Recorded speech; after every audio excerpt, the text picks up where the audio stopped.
Amoube Mevegue, parce que ce n'était pas seulement un homme de culture, mais c'était ce qu'on peut appeler une icône du panafricanisme. En faisant mon direct, j'ai eu à vous dire que des personnalités telles que Laurent Gbagbo lui avaient rendu hommage. Et bien évidemment, l'Union africaine, à travers son président de la commission.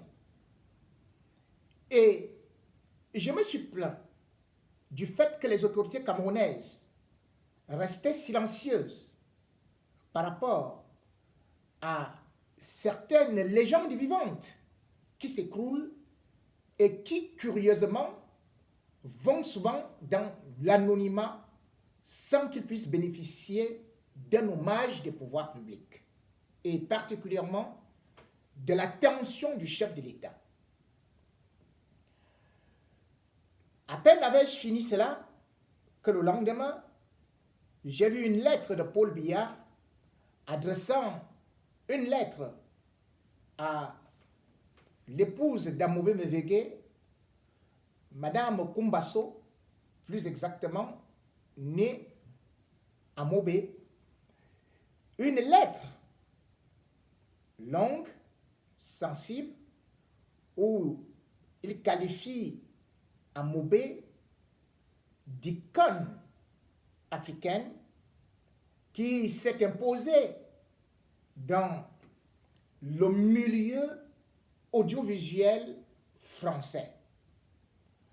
Et bien sûr qu'il a souligné non seulement la douleur que la famille pouvait ressentir et qu'il se joignait, que son épouse se joignait à lui pour souhaiter les condoléances à toute la famille. Mais un tout petit point a retenu aussi mon attention. C'est qu'il a dit, une fois de plus, une grande figure du Cameroun meurt en France. Mais c'est comme si c'est la France qui l'a tué. Mais non, ce n'est pas la France qui l'a tué. Il y a un proverbe africain qui dit, ne regarde pas là où tu tombes, mais regarde là où tu glisses. Amoube Mevegue rentrait du Cameroun. Il rentrait de son pays. Amoube Mevegue, arrivé en France, il était atteint déjà, et il ne vient que succomber là. Donc dire qu'une fois de plus, c'est déjà vouloir démontrer que c'est la France qui tue peut-être des Camerounais. Et pourtant, nous savons combien de gens meurent au Cameroun chaque jour, là où l'espérance de vie est plus que jamais réduite chaque année. Nous savons que des grandes têtes comme les Charles Ateba Yéné ne sont pas venus mourir en France. Nous savons que beaucoup d'autres élites meurent là-bas parce qu'il manque parfois le comprimé. Et nous pouvons aussi dire que si donc le président Biya trouve que c'est en France que Amoube Mevegue est venu mourir, nous rappelons une fois de plus que, bien sûr, il est venu, il est rentré du Cameroun, que peut-être là-bas, il n'y avait pas eu non seulement une certaine protection dont il devrait en bénéficier, et si d'ailleurs il pouvait en avoir, mais surtout qu'il est victime de ce que lui-même a semé, la haine de la diaspora. À l'époque, lorsque quelqu'un revenait de l'Europe, il était accueilli par tout le village, parce qu'on savait que lui, servant de poule, ses œufs allaient nourrir tout autour de lui. L'enfant n'étant pas seulement l'enfant du père, mais l'enfant était l'enfant du village. Mais avec Paul Biya, on a d'abord créé ce que l'on appelle la haine de la diaspora. Cette haine de la diaspora qui a fait de telle sorte que, jusqu'à présent, on n'accepte pas de double nationalité.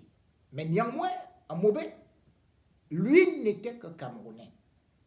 Et depuis un certain temps, on a constaté que beaucoup qui partent de l'Europe, qui partent des États-Unis, qui partent des Amériques ou qui partent de l'étranger, quand ils arrivent, non seulement ils doivent se cacher, essayer de se conformer au style vestimentaire, par contre, parce qu'on les connaît très très bien, dès qu'ils arrivent au marché, tout est augmenté, et au-delà de ça, ils sont agressés, ils sont indexés comme des intrus. Parce que le régime Biya a toujours voulu démontrer aux Camerounais que les forces tapies dans l'ombre venant de l'étranger veulent déstabiliser le Cameroun. Et du coup, les hommes et femmes de la diaspora sont devenus comme les ennemis de la République.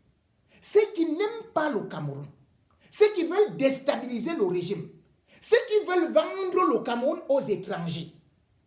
Ils vont vous dire, dès qu'il y a une réunion, qu'on est en train de cotiser pour acheter les armes, dès qu'on conteste, ils vont vous dire que vous êtes déjà en train de vouloir venir avec les Américains, avec les Français, pour piller le Cameroun. Alors que c'est le même régime qui passe les contrats avec la France, avec la Suisse, avec les États-Unis, avec la Chine. Mais ce régime joue au panafricanisme en montrant les gens de la diaspora comme étant des ennemis. Et du coup, quand on arrive dans ce village, on est regardé de haut. On n'est plus accueilli. Parce que ceux qui sont même là-bas commencent à dire que vous vous vantez. En toute honnêteté, je ne vais pas tout simplement critiquer Biya, parce que tout au moins j'ai revendiqué qu'il puisse prêter attention lorsque une figure camerounaise tombe. Et même pas seulement une figure. Tout être humain, tout citoyen camerounais a droit à l'attention. Parce que quand on est un chef d'État, on est un chef de famille. Et comme tel, il n'y a pas un enfant qu'on va écarter parce que lui, il est déjà de la diaspora. Encore que Amobe quittait la diaspora, pas pour venir prendre au Cameroun, mais pour ramener plutôt au Cameroun. Et la lettre d'hommage de Paul Biya, je devrais la saluer en toute honnêteté, parce que je ne peux pas demander une chose et dire que c'était mal fait. Il a fait, et surtout, aussi ça montre que peut-être le nouvel ambassadeur du Cameroun à Paris joue enfin son rôle.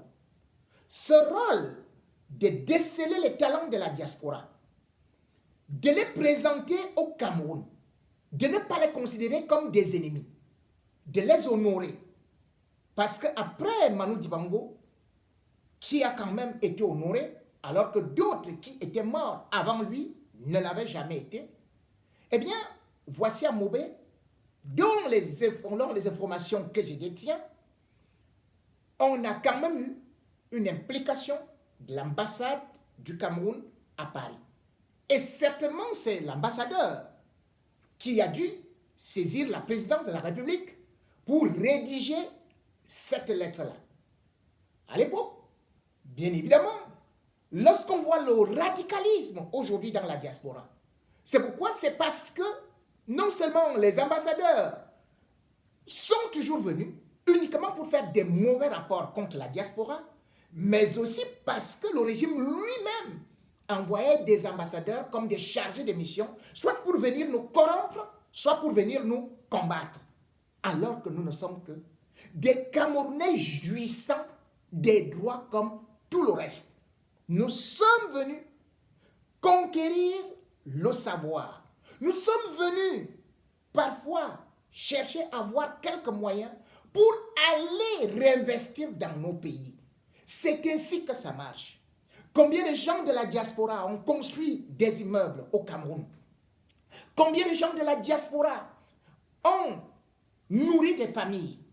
Combien de gens de la diaspora ont sauvé certains de la misère ou même de la mort en payant juste les frais au niveau de l'hôpital?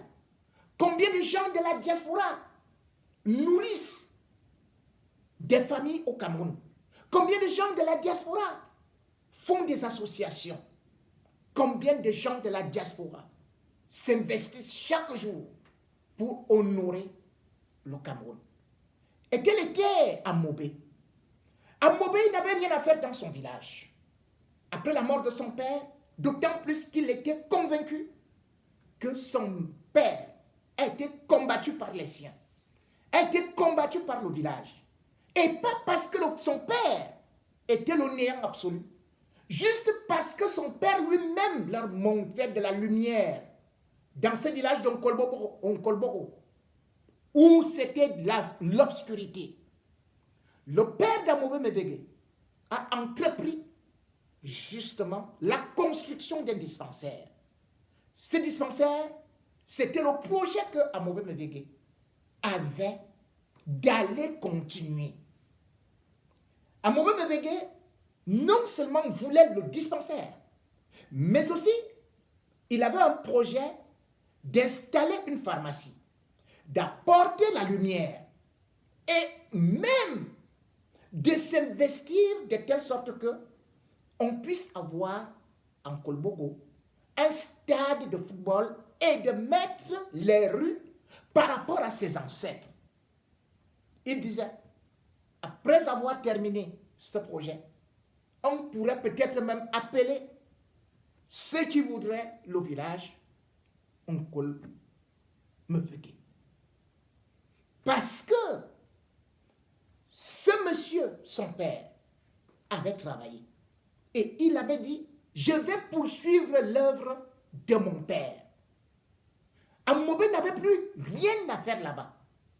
D'autant plus que ce village-là, il ne voyait pas comment est-ce qu'il était accueilli avec amour. Il s'en doutait d'ailleurs, puisque lorsqu'il arrive au Cameroun, avec son petit frère Abanda, qu'est-ce qu'il va dire? Il va dire, nous ne pouvons pas reculer. Nous allons aider ce village à distance. Mais nous n'allons jamais, nous n'allons plus y habiter. Parce qu'ils ne veulent pas de nous. Avant cela, Amobé Mévégué était déjà parti acheter du terrain. Presque qui pouvait prendre tout un village. C'était en Kolinda. Il a dit, c'est ici que je vais reconstruire notre village. Cependant, je ne vais pas laisser ces gens qui ont détruit mon père, ces gens qui nous détestent.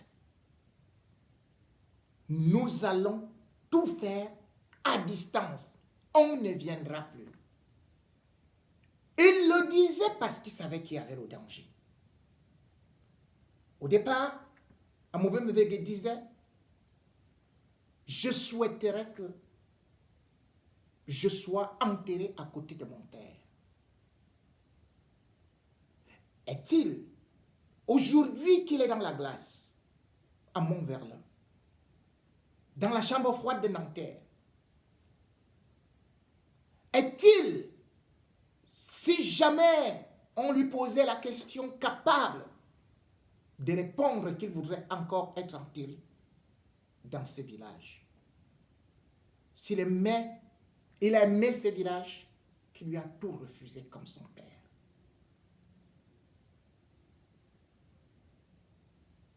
Mais Amobé, sachant qu'il y avait assez de pauvreté, est parti se sacrifier.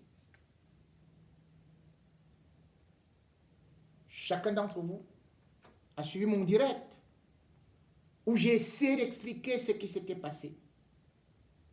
Et où, quand on voit le rituel les rituels, parce qu'il y en a eu par état.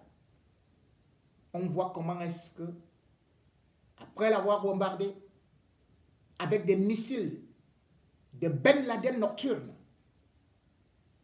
ils sont venus l'achever avec une bande de sorcières.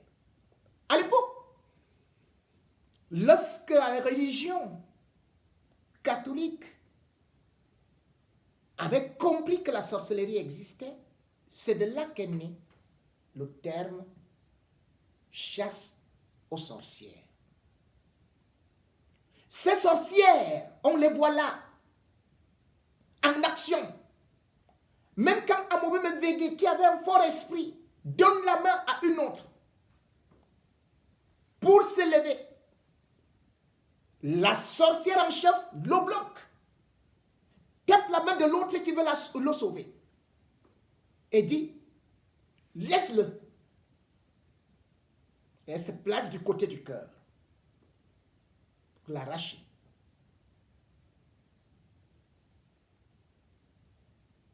Amobé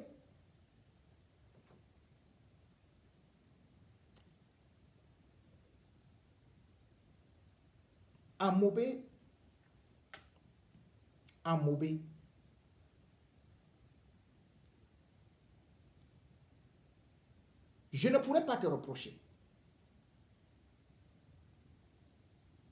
Parce que si je te reproche, cela veut dire que je reproche aussi à Jésus d'être venu sur terre pour nous sauver. Si je te reproche, cela veut dire que je vais me reprocher moi-même, puisque j'ai abandonné ma terre natale. J'ai couru des risques. J'ai vu des fusils. J'aurais aussi pu être assassiné. Mais quand tu causais avec moi, tu disais, Frangin, tu sais pourquoi est-ce que nous sommes véritablement des frères jumeaux? Et je t'avais dit non. Tu m'avais dit, ce n'est pas seulement la date de naissance qui nous unit, c'est une valeur. Nous sommes prêts à nous sacrifier pour les autres. Amobé Mbengue est allé jusqu'aux Émirats Arabes Unis, signer des contrats, parce qu'il voulait électrifier son village, parce qu'il voulait construire un stade et aussi bitumer les routes. Amobé avait des projets incroyables. Et ce n'était pas des projets en l'air, puisque chaque projet d'Amobé réussissait. Avant d'aller au village, Amobé avait déjà réussi l'exploit, acheter l'immeuble de sa télévision. Il n'était plus en location à Ubis News. Il attendait le moment opportun, et surtout que nous étions en période Covid, il attendait donc le moment opportun pour annoncer la bonne nouvelle, appeler la communauté pour dire, frères et sœurs, voici ce que mes ancêtres m'ont permis de faire, parce qu'ils ne parlaient qu'au nom des ancêtres. Mais, même ici, Amobé était combattu par les siens. Parce que dans la sorcellerie, on est parrainé. Et c'est toute une association où il y a la solidarité. Ce n'est pas parce que nous sommes en France que nous allons dire que c'est seulement ceux qui sont au Cameroun qui sont sorciers. Ce n'est pas parce que nous sommes aux États-Unis que nous allons seulement dire que c'est ceux de là-bas qui sont sorciers. Et il y a aussi des sorciers ici. Oui. Puisque notre origine, c'est là-bas. La preuve, il y a une association qui s'est constituée, où une dame d'ailleurs avait contacté Amobé. Elle est aussi dans le domaine artistique. Je donne juste son nom d'artistes, SITA, c'est comme ça qu'on l'appelle, pour créer l'association qu'on appelait, bien sûr, l'Ekie Diaspora. Cette association devait regrouper les élites. Et l'association, Amobe, avait été désigné comme président du Conseil des sages. Parce qu'il ne voulait pas prendre directement la présidence elle-même. Parce qu'il était un sage. Il conseillait. Et Amobe ne demandait rien.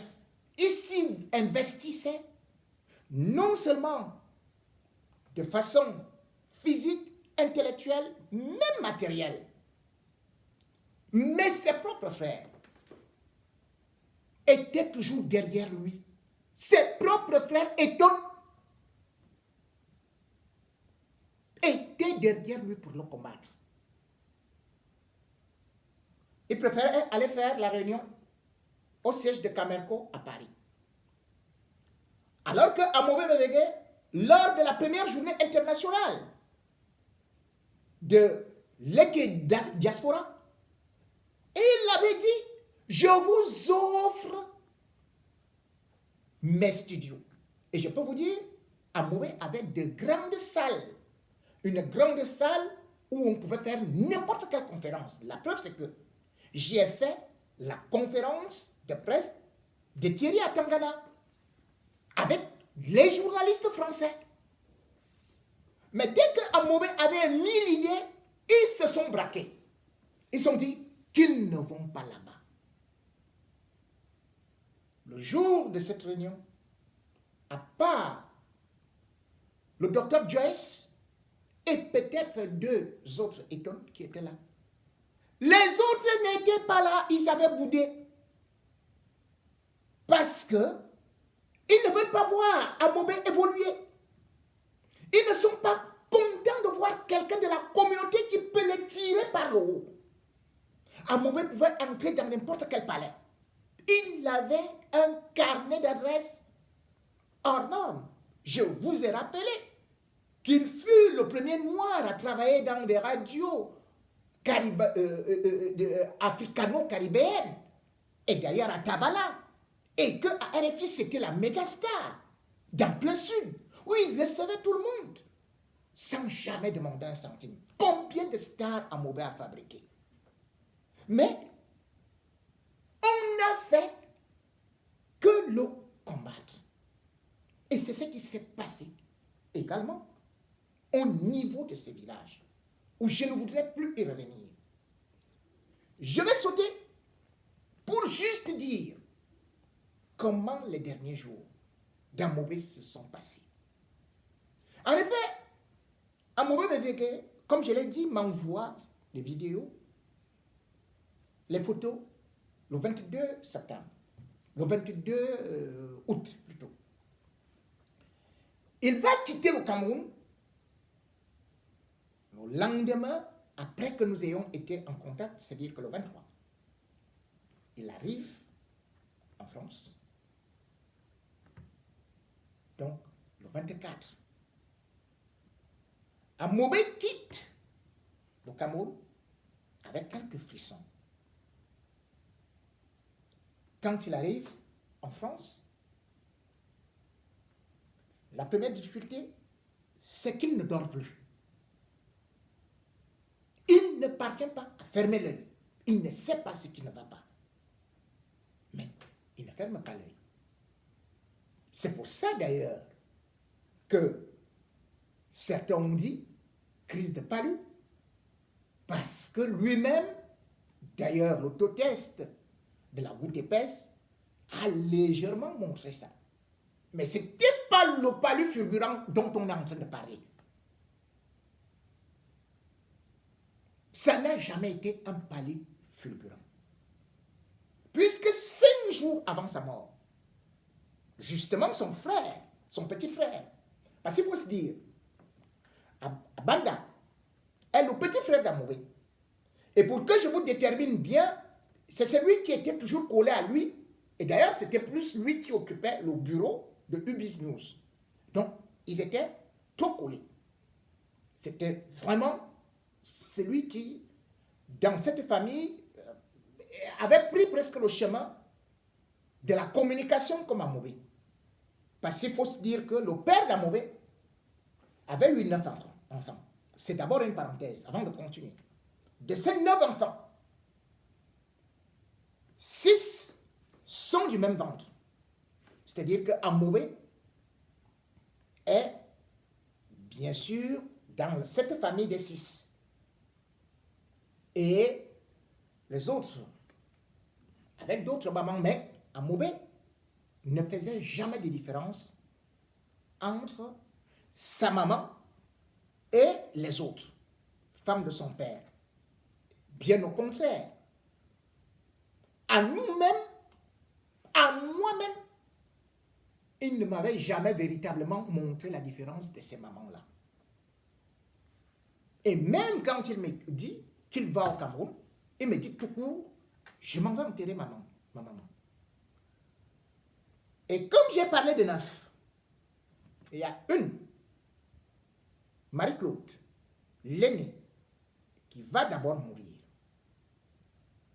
Elle va mourir il y a de cela 10 ans. Je vous rappelle que le père d'Amobé Mévégué est mort en 2006.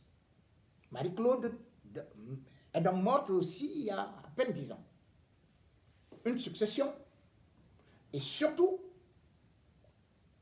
là-bas encore, on parlait déjà de ce que je vous parle là. De cette même mystique. Maintenant,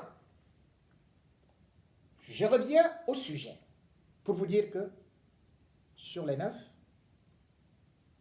on peut déjà déplorer donc certains qui sont déjà partis, donc Amobé lui-même. Mais Amobé avait presque rédigé son testament, puisque il parlait de cette mort et surtout de la façon qu'il devrait être enterré à côté de son papa. Mais quand il rentre, effectivement,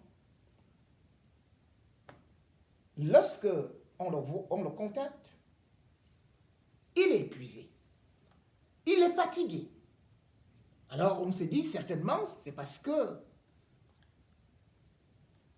il y a eu des événements au Cameroun. Sauf que Amobé est le genre qui peut te faire te taper 3 jours sans dormir, qui enchaîne d'événement à événement, qui peut aller d'avion en avion et qui revient présenter une émission. C'est un homme qui avait un tel degré de calories inqualifiable, inépuisable, que se retrouver dans cet état de fatigue l'a un peu inquiété. Mais néanmoins, on ne s'en est pas beaucoup pour autant inquiété. Une chose est sûre, c'est que 5 jours après, puisque son frère rentre le 1er septembre, il va l'appeler et Amobé va lui dire plus tard que non, maintenant ça va, je dors comme un bébé. Et bien sûr, on lui dit, comme tu t'es senti un peu fatigué, il faudrait certainement aller revoir le médecin, tout ça pour voir les tests Covid et tout ça, pour voir s'il y a ceci et cela. Il va d'ailleurs appeler le médecin qui va lui dire de prendre un rendez-vous chez Docteur Libre. Pour ne pas aller dans beaucoup de détails. Amobé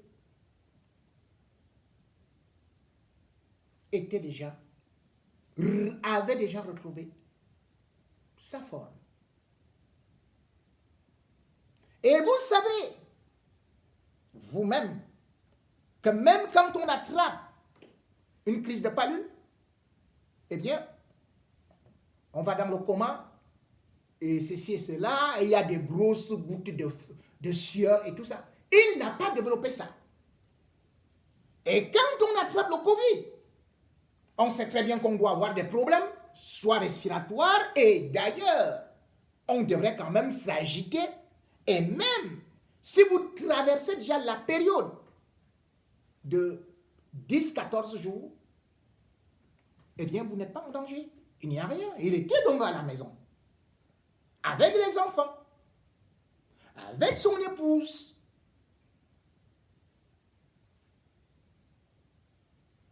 Et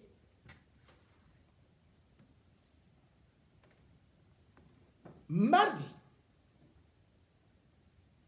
il est à la maison. Il envisageait même aller travailler. Sauf que son petit frère va lui dire que mais parfois il faut aussi un peu te reposer. C'est pas parce que on se rappelle dans la soirée. Ok, ils se séparent. Tout va bien.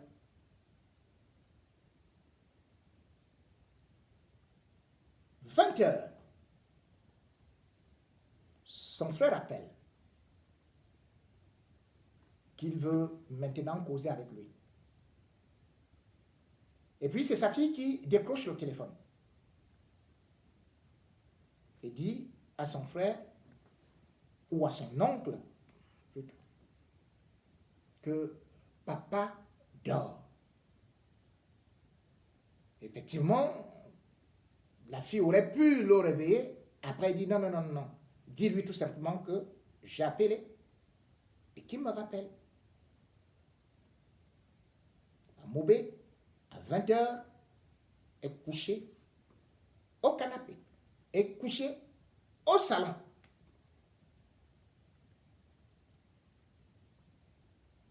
Kumbaso, son épouse, bien évidemment, va aussi se coucher sans le déranger, puisqu'il lui arrivait parfois que quand il rentre du boulot, eh bien, il reste au salon et il dort. Le matin, elle se lève, tout comme les enfants. Personne ne se rend compte de rien. Amobé était déjà mort.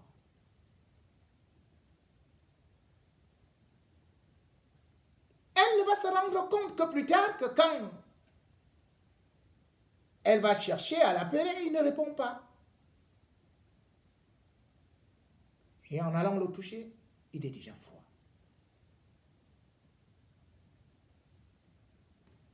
Pas de douleur, pas de cri, rien. C'est ainsi qu'Amobé est parti, étant chez lui. Que ceux qui disent qu'il était à l'hôpital, qu'à cet instant-là, qu'il était hospitalisé 10 jours, c'est des rêves, c'est des historiettes inventées de toutes pièces.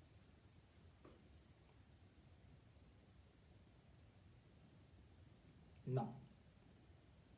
Moi, quand je parle, c'est avec des précisions chirurgicales, avec enquête. C'est-à-dire que quelqu'un me dit, c'était à l'hôpital, j'appelle, ou bien je me rends sur place.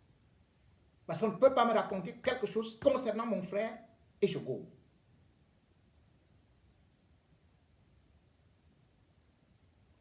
Je répète,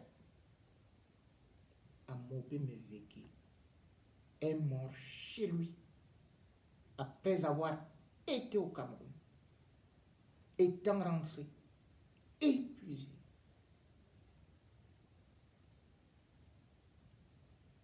Insomnie, puis je me porte bien, je me sens bien, je dors bien et c'est fini.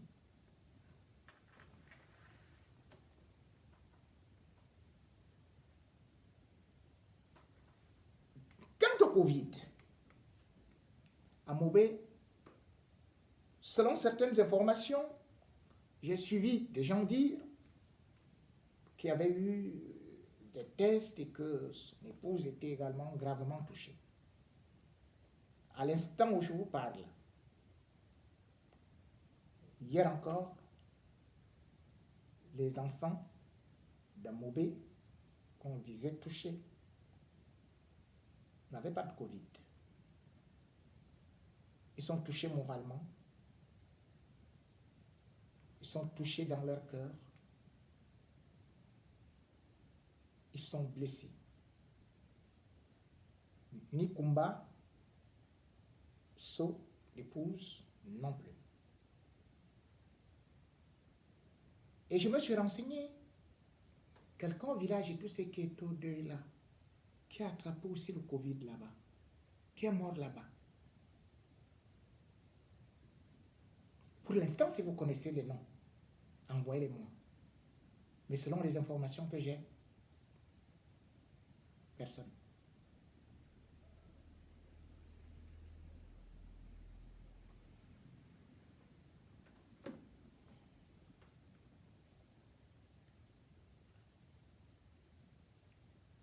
La difficulté aujourd'hui, c'est où et quand sera enterré Amoubé Mevege. Ce sera difficile de répondre à cette question. Parce que non seulement, pour l'instant, il y a des réunions sur le plan familial, mais aussi, il faut qu'il y ait, par exemple, les autorités camerounaises, au niveau de l'ambassade,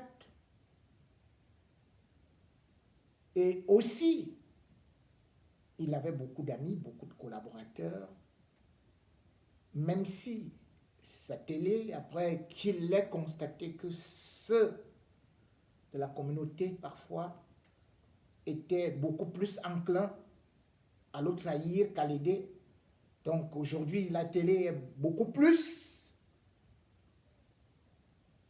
avec les Antillais. Mais, selon les informations que j'ai, Paul Biya serait peut-être en train d'attendre l'intervention de l'ambassade de France à Paris, selon les indiscrétions de la famille. Mais cependant, comme j'ai dit, la dépouille est à Mont-Verlin. Certains sont admis à aller s'incliner là-bas. Après cela, il y aura une cérémonie de revoir, d'adieu pour le Cameroun. Mais pour aller l'enterrer où? Va-t-on aller le jeter subitement comme ça et s'enfuir? Lorsque lui-même, et ce que vous avez vu pendant le rituel, c'est qu'il disait que ses propres oncles n'étaient même pas là. Lorsqu'il disait lui-même que quand ils ont tué son père, il se disait qu'il n'y a plus personne dans cette famille-là et que le voici. Il était là avec ses enfants. Ses enfants iront-ils dans ce village-là? Son épouse ira-t-elle se livrer? Comment ça va se passer? Ou bien ce sont les mêmes gens qui ont eu à bien bouffer qui reviendront aussi assister, applaudir ou bien raconter ce qu'ils veulent raconter? Voilà la difficulté qu'il y a aujourd'hui. Et c'est la difficulté que nous évoquons. À savoir, on ne peut pas demander aux gens que rentrer au pays, venez ici. Comme quand je parle toujours. Oh, venez ici, le travail c'est ici, on construit le pays ici. Mais voilà quelqu'un qui vient construire le pays. J'avais déjà parlé d'un cas qui était arrivé à l'Infoca, qui, lui, était venu avec des investisseurs à soi pour construire des supermarchés. Ce qu'on voit aujourd'hui à Douala, où les gens tombent sur les escalators. Ça devait se passer à Soi, et Soi devait être la deuxième ville à côté de Yaoundé pour désengorger avec des maisons, des immeubles. Tout ça là, les banques avaient déjà validé. Mais les sorciers ont dit quoi? Quoi? On ne peut pas accepter. Et le gouvernement les a accompagnés. Dans cette logique-là, comment vous voulez donc que notre pays se développe? Si on ne peut pas sévir contre de telles pratiques, puisque je dis bien, le code pénal est là, l'article 251, qui punit de prison de 2 à 10 ans toute personne qui pratique de la sorcellerie. Cela veut dire que ça existe. Normalement, cette justice devrait aussi avoir des experts. En sorcellerie, il y a déjà des écoles de sorcellerie partout en Afrique. Regardez par exemple au Bénin, ce que Talon a fait pour essayer d'encadrer le vaudou. Vous ne pouvez pas créer une loi et vous n'avez pas un spécialiste sur cette loi pour juger de certaines affaires. Mais vous la créez donc pourquoi? La sorcellerie est réelle. La sorcellerie, c'est une forme d'infanticide où des gens boivent goulûment le sang des autres, où les gens prennent de l'avion uniquement pour aller faire du mal. Jamais ils ne vont utiliser la présence, la substance positive pour promouvoir le développement. Ils sont là uniquement contents quand on voit les autres, les grands enfants qui devaient amener, apporter le développement. Quand ils voient qu'ils sont tombés, c'est là où ils sont contents. Le malheur des autres nous réjouit aujourd'hui. Nous avons même inventé la formule que tu vas lire l'heure. C'est-à-dire que mon malheur, il y a des gens qui sont assis là au Cameroun, qui prient matin, midi, soir, que pardon. Oh, pourquoi on va mourir quand et tout et tout. Ils inventent même des accidents. Ils inventent la mort. Quelqu'un se lève comme ça, parce qu'il a fait ça dans la sorcellerie, il se dit non, je vais aussi mourir. Immédiatement, il publie ça. Toutes ces choses, vous gagnez quoi? Sorcier, vous gagnez quoi?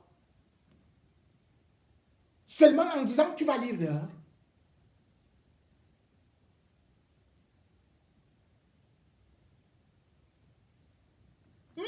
Aujourd'hui, c'est la guerre entre frères.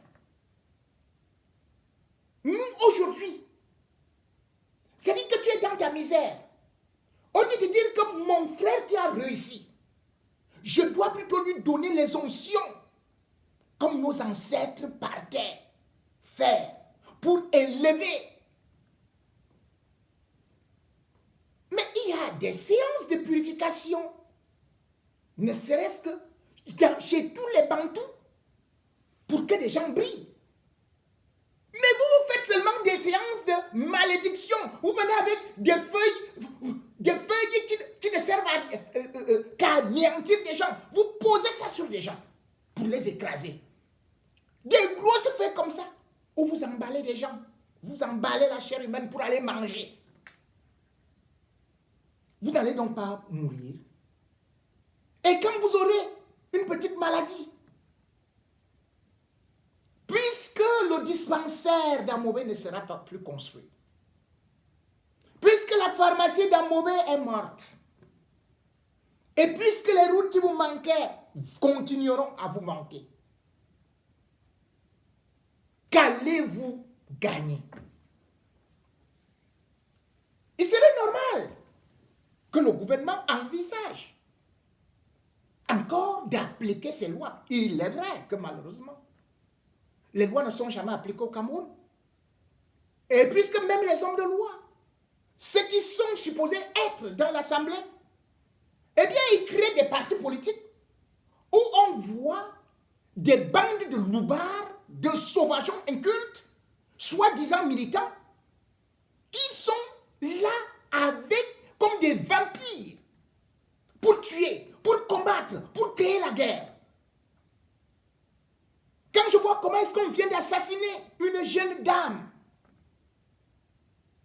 une jeune fille de 25 ans, Mirabel Christelle Lingam, et quand on me dit que ce n'est pas n'importe qui était dedans, c'est une histoire qui a fait des choux gras.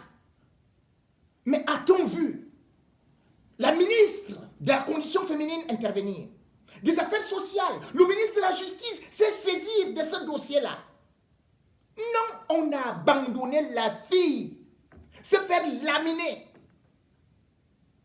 par un individu, une sorte d'embouille. Bapès, qui va inventer des choses abominables parce qu'il voulait nuire à quelqu'un d'autre qui brillait, Paul Chouta. Ils ont créé cette histoire en disant que voilà la sextape de Paul Chouta parce que Mime, Camus, parce que c'est le tribalisme, parce que Mus est parti en prison, ou bien parce que justement il venait de faire une sextape qui révoltait tout le monde, eh bien, ils vont s'asseoir pour fabriquer ça. On fabrique une fausse interview où la fille raconte comment est-ce qu'elle a été souvent sodomisée, comment ceci et cela. Les batoum, toum. Voilà des gens qui sont dans un parti de jeunes. Quand nous disons que la sorcellerie, ce n'est pas seulement les vieux. Hein. Ça se transmet. C'est une association de malfaiteurs. Vous ne pouvez pas inventer une telle salissure pour jeter autant de vomissures sur une fille. Et quand bien même cette fille se plaint, elle est victime de viol.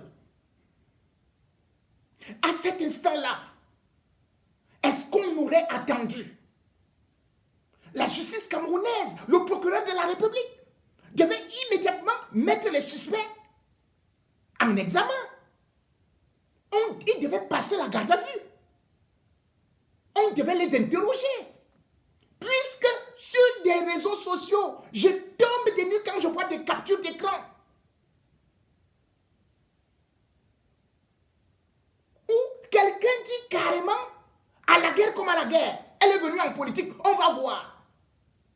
Ils s'unissent là comme les Dalton, avec des têtes de marboulins. Ils regardent là. Tu vois comment est-ce que l'esprit luciférien sort de leurs yeux. Ils sont contents de broyer cette fille.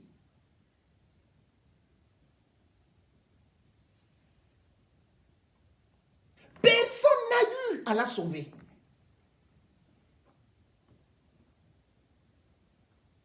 Personne. Bien au contraire, ceux qui ont voulu les sauver, ils sont devenus aujourd'hui des corrupteurs. Oh, police va tout envoyer 100 000 francs à l'enquêteur. Mais attends, s'il envoyait 100 000 à l'enquêteur, mais l'enquêteur n'avait donc qu'à faire le travail. Puisqu'ils sont tous corrompus. Vous savez que tous vos gens-là sont corrompus. La gendarmerie de Bonabéry. Vous êtes responsable aussi. Vous avez traîné, jusqu'à vouloir que cette fille abandonne le dossier. J'ai entendu des gens qui dire que non, ils ont reconnu leur erreur. Alors, comme ils ont reconnu leur erreur, l'affaire devait s'arrêter là. Tiens. Mais, Camus Mime, n'a-t-il pas reconnu son erreur? N'a-t-il pas demandé pardon? N'est-ce pas, il est en prison? Yves Dembélé n'a-t-il pas demandé pardon? Alors qu'il n'a pas exposé une fille de qui que ce soit. Mais il a été condamné. Cette fille a été violée. Elle a été exposée. Sa vie a été détruite par des militants du PCRN de Cabral Limi. il ne prend aucune décision. Mais il est là à la télévision pour critiquer, pour faire semblant de critiquer Paul Biya. Quel est ce parti qui combat l'opposition et où un jeune ne peut pas prendre position? Monsieur Cabral dit, tu es un petit frère. Si c'est ta soeur qui mourait comme ça, tu allais rester comme ça? Si on viole ta soeur, parce qu'elle est pauvre, elle a pleuré. J'ai écouté les témoignages de ses avocats qui disaient qu'elle leur a dit que ces jours étaient comptés. J'ai parlé de cette histoire. Tu n'as même pas osé ouvrir ta bouche, ni rappeler à l'ordre tes militants, ni organiser une conférence de presse. Cette jeune fille, c'est elle qui devait te voter. Ce n'est pas parce que tu as déjà le truc de blanc là, au niveau de la poche là, pour montrer que tu es déjà aussi entré dans le réseau.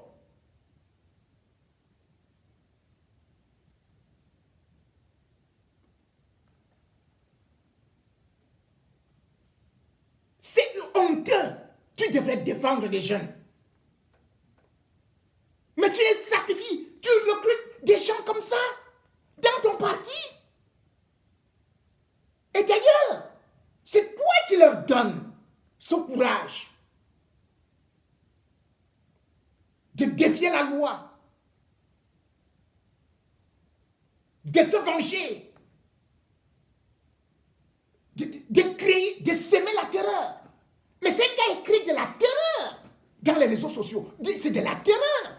Il y a même un qui s'appelle Poutine, le lion. Poutine le lion. Et toi, un grand dirigeant, tu dis, je supporte Poutine le lion. Il est brave, il est ceci. Toi, un dirigeant. Toi, Cabral Libye. T'as pas honte? T'as pas honte, petit frère? Si c'est ta sœur qui subissait ça, parce qu'elle n'a personne, c'est pour ça que tu la laisses. Quand tu es venu à Paris, tu as vu comment Amobé s'est occupé, non? Tu as fait le témoignage. Dans ses locaux. Parce qu'Amobé aide toujours les jeunes qui veulent réussir. Il assiste toujours des personnes. Il aide toujours ceux qui sont en danger. C'est chez Amobé que tu es parti faire ta soi-disant quoi là. Est-ce que Amobé, c'était ça son esprit? De laisser qu'une fille soit maltraitée comme ça, humiliée? Ne dit-on pas, quand je te vois prier là, tantôt tu es chez les musulmans, tantôt tu es chez les protestants, tantôt tu es dans toute l'église, tu veux montrer que c'est toi qui crois bien à Dieu. Mais Dieu a des préceptes. C'est clair, c'est la même règle. Être du côté de la victime et non du côté du bourreau. Tu as carrément dit que tu es du côté de lion Poutine. Poutine le lion. Poutine le lion. Nous sommes en train de combattre l'homme lion, Paul Biya. Et dans ton parti, tu as à la fois Poutine, plus lion.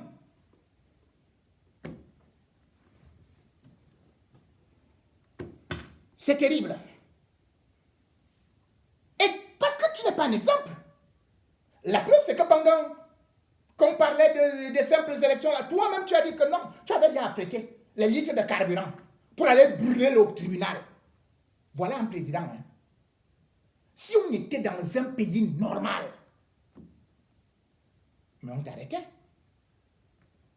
Que tu es parti menacé. Toi, c'est toi-même qui passes aux aveux. Hein. Personne ne t'a demandé. Que les gens se disent que ce qui est en train de se passer est très grave. Parce que vous ne voyez jamais le départ. Moi, je donne toujours l'alerte.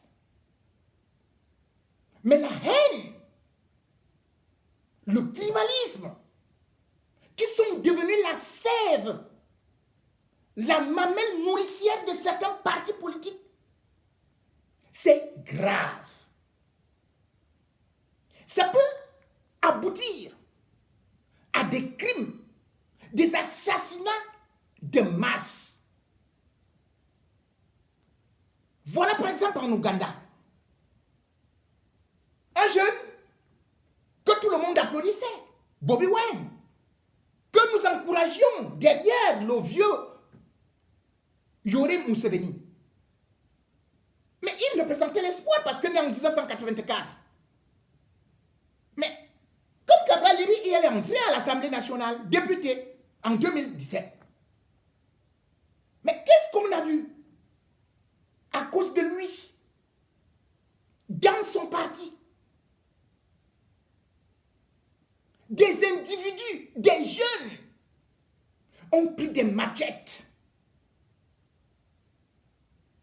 pour aller assassiner pendant 2 mois dans des villages pour créer la confusion. Parce que Bobby Wine était là dans les réseaux sociaux à dire « Je suis avec vous, je suis avec vous à fond, oui, celui qui nous attaque, on va monter, on va voir, et tout, et tout. » Plus de 30 morts. Les 2 députés de Bobby Wine ont été destitués, ont été arrêtés. Ce n'est pas parce qu'on est député qu'on peut se permettre n'importe quoi. Ou bien on va laisser ces militants faire de n'importe quoi. Cette injustice, c'est ça qui, bien évidemment, fait de telle sorte que le peuple se venge, que les gens ne croient plus en la justice, aux institutions.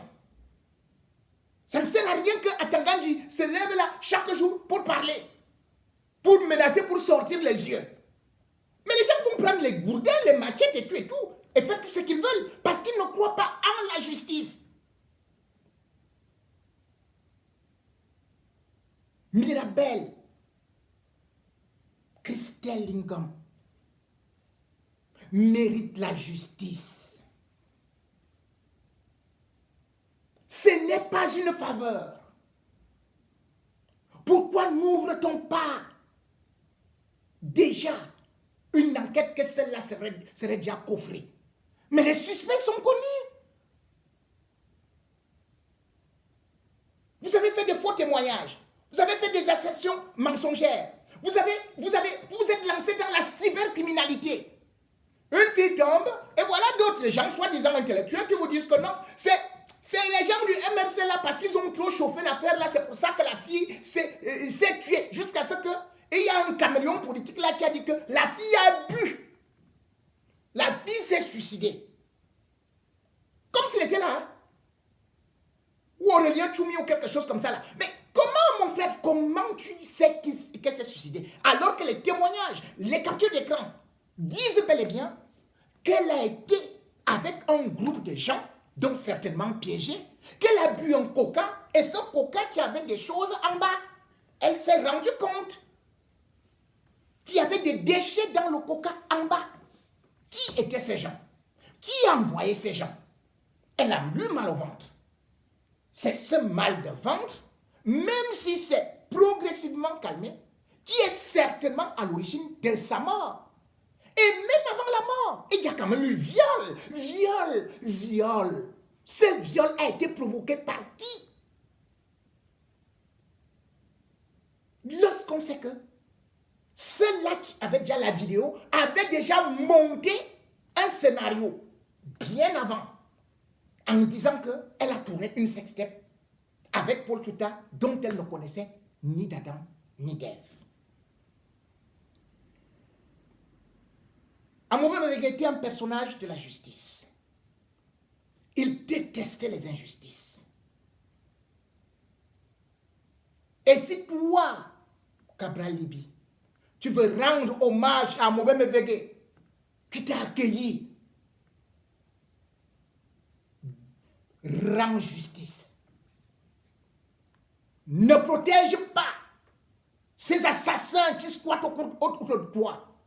Parce qu'après cela, ça va entacher ta réputation. Qui s'assemblent, se ressemblent. Et surtout quand tu les soutiens ouvertement, crânement. C'est vous qui dites souvent que Maurice Kamto ne fait rien. Mais pourtant, Santo, lui au moins, avait sorti un communiqué pour condamner certains militants se réclamant de son parti. Et il avait dit clairement qu'il les excluait. Mais là, il y a mort d'une jeune femme de 25 ans.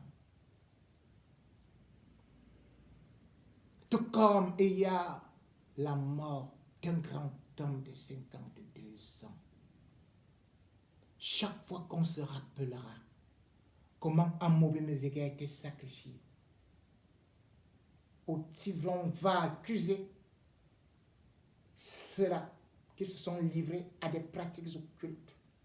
Aussi vrai, on pensera aussi que c'est pendant la même période que Christelle Lincoln a aussi été assassinée par des moyens obscurs et sera enterrée le 18 septembre. Si le PCRN veut entrer dans l'histoire comme étant le parti des Goujas, eh bien, pour le combat que je mène, je vais continuer ce combat contre ceux-là qui sont dans cet abri-là et dans cette impunité